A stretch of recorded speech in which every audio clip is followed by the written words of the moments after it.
everyone seems to have at the minute. We'll do this press conference in two sections. So the first part will be to reflect on today's game, and then we'll do a second section to preview our game against Manchester City. Look how nice it is, isn't it? It's like an actual theatre. It's good. Look at this place. Wowzers. Yeah, I mean, it's unfortunate I have to start with that because I thought we were absolutely excellent, but we'll go back to that in a second. I'm a big fan of VAR. I don't know where that one lives today because I think VAR's reffed the moment when the referee and the linesperson have got amazing views. They've clearly made a decision. All their experience and years of doing it goes out the window because they'll find contact, and they're going to find contact. They find contact in virtually everything. The amount of contact in the game we all know, or for me, not everyone, is alarming. Anyway, the lack of contact, the favourite penalty when he stood on his toe, and, I don't know whether he wrote, you stand on your toe in a queue to get on the tube or whatever, you don't fall over. But anyway, apparently that's a penalty nowadays, so we all know about that. So my question is more about where's the line between trusting the on-field moment and the referee's instinct and what they're doing? And part of the VAR for me, and many people probably won't agree because they'll say there was contact. But if I'm the person in the VAR room, I'm looking at the referee's position as well. I'm looking at the linesperson's position. What view have they got? Because they're actually there live and it's live action. It was perfect today, in my opinion. The referee's view from the reverse side, the linesperson's view from the front side, it's the perfect moment for them to be allowed to referee the game. Just have the view on at the end of the first half, and Anna was getting his shirt pulled in the penalty area back to the Did you have a chance to see that?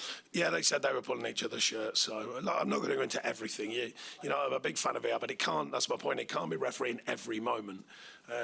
But in a game where so many soft things now in football anyway, but, every touch is nearly a foul, or if it's not nearly a foul, it is a foul. And then that moment that's not enough for me. That's not enough.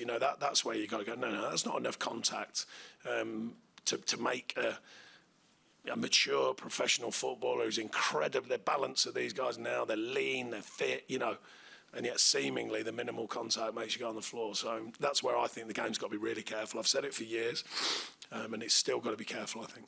On the performance, in recent years, we've seen so many Everton sides that 2-0 down for 20 minutes away from home would have capitulated.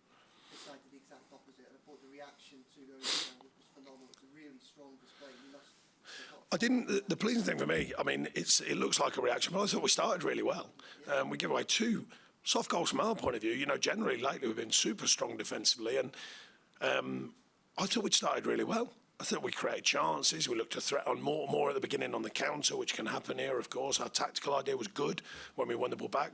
Forcing them back was good.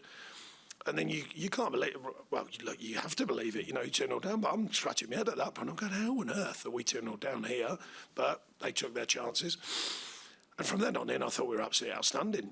And I mean, I'm pushing, 11 months now. And out of all the performances we've had, that's arguably one of the most I'm proud of. I think the players were absolutely superb.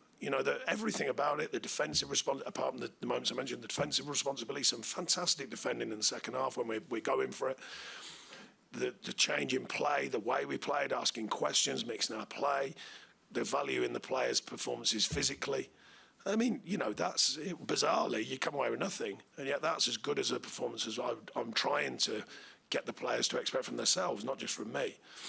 And I think that was an outstanding performance. He must be with Under Gomez. I mean, first minutes this season, competitively, put a performance like that.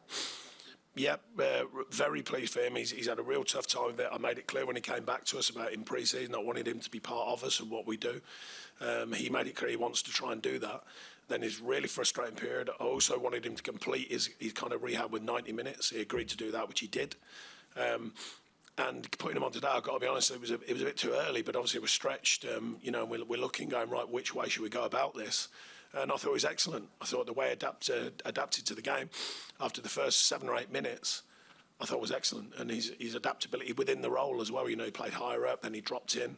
And some of his passing was excellent today. But there were so many today. I've got to be honest. You could start going through the whole team today. I thought the level of performance today was absolutely excellent in my opinion.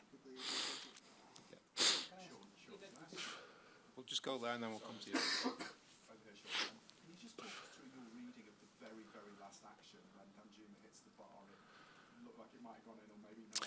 Just your emotions around that? Well, I presume the referee's watch would buzz if the ball went in, regardless of it, whether it's a goal or not. I presume that would happen. So therefore, I can only presume it didn't go in. It looked like on the replay that it might have gone in, but I presume the watch would have went. He flags for offside. I presume equally. I'm not sure for Beto. I think, but then you'd argue, is it interfering? Is it not interfering? And then it's a definite corner, and we don't even get the corner, which is a bit surprising. Well, it wasn't that surprising, I suppose. It was like, no, that is everyone in the stadium can see it's deflected off for a corner. We don't get a corner. So, anyways, that's the way it goes. We just hope over a season it balances up. Sean, I just wanted to ask, the goal that gets ruled out, do you think you'd get something out of the game if that's... Well, you've got to think it's got to have an effect because of how well we were playing and the feeling in the stadium. I think the Tottenham fans were probably thinking, these are playing really well. They couldn't get their usual grip of the game. We forced turnovers many, many times today, which was good from our point of view. And I think the feeling in the stadium would have been for us in the sense, not for us. You know what I mean? It gets nervous, when we're playing so strongly. But you never know. You can't. I've got no crystal ball. But goals change games. They don't just change the scoreline. They change the whole feel of a game. And I would have been thinking that we had very strong chance at that stage of going on at least getting something from the game. Excuse me, I've got terrible. Okay, we'll move on to the Manchester City press conference.